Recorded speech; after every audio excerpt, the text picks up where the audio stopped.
One of the things I hear often, because I work with so many people and have for so long, 4 decades actually, is that there's so much self-blame and guilt and shame about how one might be and comparative to others, you know. I'd like to, if I may, talk about this a little bit. I think it's so important to, if that arises, if you have that arising in you, however it got there. I know you may be in therapy or you may even be a therapist. That's fine. You're working on it in therapy. Great. Wonderful.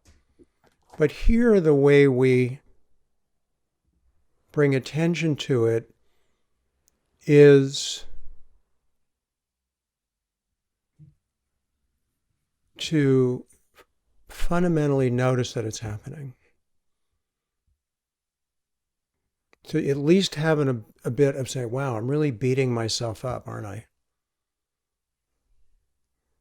Or we compare ourselves to someone else who we think is more successful or more beautiful or happier, healthier, or more enlightened, or, you know, better job, better career. I wish I was working, with so and, you know, there used to be, I don't remember when, but people used to have bumper stickers on their cars around here years ago. And everybody used to have bumper stickers, and they were fun. There were a lot of good ones. There was a whole series of them, which was, I'd rather be sailing. I'd rather be playing tennis. Rather than in rush hour traffic commuting back and forth to work, right? I'd rather be, independently wealthy with my own island in the tropics with perfect health and wonderful loving, it's it's the natural realm of fantasy, which we're creative beings. We have fantasy and creativity, and it's very much a part of who we are. We don't say, oh, I can't have that anymore because now I'm devoted to the truth. No, you can totally have that and not be imprisoned by it or limited by it. Actually, if anything, you can become more creative, more productive, more fulfilled in your life on a relative level with what we are learning and how we're transforming here, honestly. Honestly.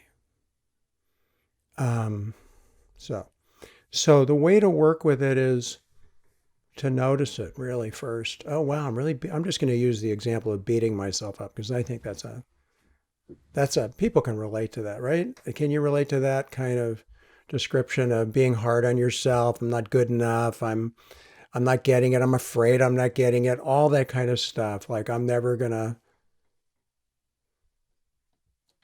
get to the promised land. I'm in the desert and I'm looking for the oasis. I've been struggling and in the desert for eons. And I want to get to the oasis of freedom. Of course. So don't confuse that true longing for freedom, which motivates you honestly to be here. Because there isn't a choice, as you probably know. Because if you avoid this, suffering just increases. So you notice that, oh, I'm beating myself up. And then maybe you have some anger about this or grief about that. And you, instead of getting into the story and what it means and all that stuff, which is basically a rabbit hole of avoidance. Rabbit hole of avoidance. I like that. Kind of got to remember that one. We have all kinds of rabbit holes of avoidance.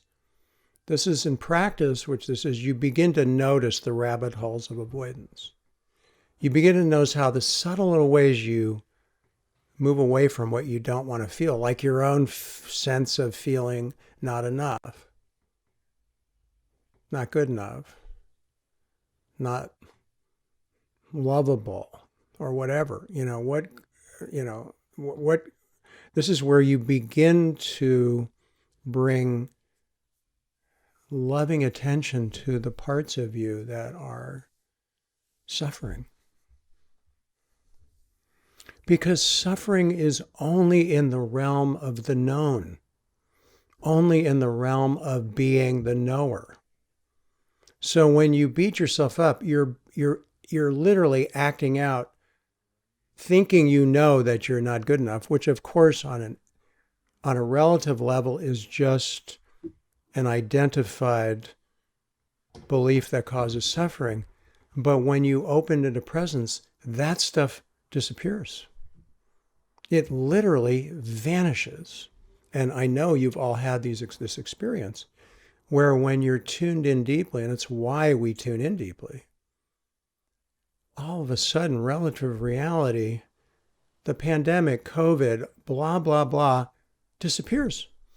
And you're not in denial when that's happening. You're just fully alive and here. So practice is learning how to allow this process to work through you so you keep finding yourself right back here, alive, inspired, and fulfilled. Because if you're not inspired, you're either running on automatic pilot or in resistance. And I have no judgments about either of those, because there are times where you just have to be on automatic pilot or you have to be in resistance. No blame for that, no shame, not a problem.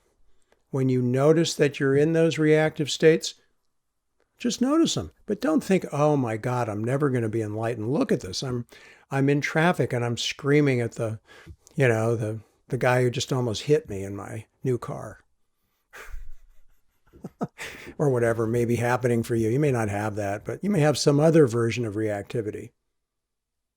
You may be happening right now, having to listen, feeling like you have to listen to me. For some of you, that might be just like, oh, please stop talking. Let me just be here. That could send you down the rabbit hole of avoidance. Or that could be a call to, wow, I'm really triggered right now. This is really bugging me. This is you having a relationship, internal, healthy dialogue with yourself. I wonder what I don't want to feel right now. Maybe I'll just turn off the sound so I don't have to listen to him. And I'll tune into what's really going on in there. This is an opportunity for that. How amazing. And when you start to bring attention to what you've been avoiding, guess what happens? When you bring attention in a way that notices the noticing, which is awareness of awareness, that conditional whatever will literally transmute back into what? Presence.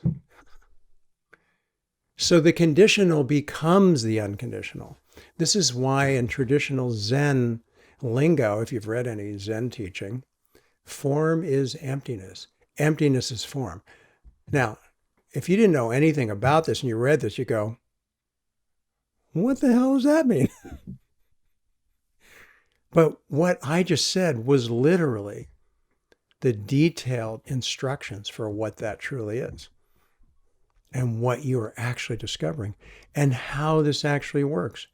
Because also in Zen, they say, and this will help those who have the nondual attachment, which is in itself an oxymoron, is that, and an identity, is that it's not two and it's not one. And you go, your mind disappears because you can't figure that out. That's like meditating on infinity. You either go into awakened state or you go insane or you have another martini because you can't handle the fear of facing infinite, unknowable reality, which is what we really are. That's why when you are on the verge of full transformation or deepening into realization, what precedes that usually is nothing less than profound terror.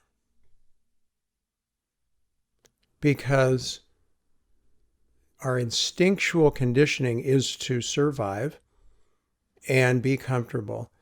And it doesn't understand, because it can't.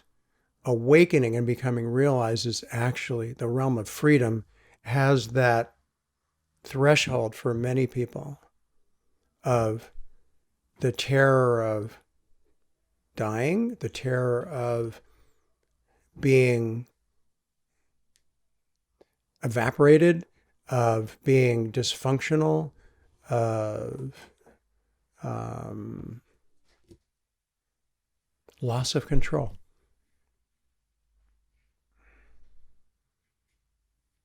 We have deep instinctual fears of loss of control. No blame for that. Don't blame yourself for that. Don't beat yourself up for all of a sudden, you're opening into presence here. It's groovy. You're digging it. Wow, yeah. And then the fear comes up and there's this clamp. Oh, no. I stopped it. Now, maybe he doesn't have strong enough Shakti. Maybe I need to take more ayahuasca. I don't know. Whatever your thing is. I'm not against any of that. But it's like, we get these ideas. Oh, what's going to work for me? Well, I just need to shave my head and become celibate and move to the monastery. And after 30 years, they come back and they find me. They go, well, I did that. And now what? Now help me. It's like, or maybe that environment was the right environment.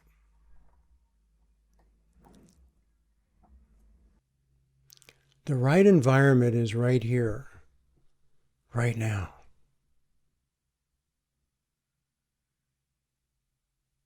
Don't think about any of this. Just be here. Pay attention. You're learning and evolving every moment.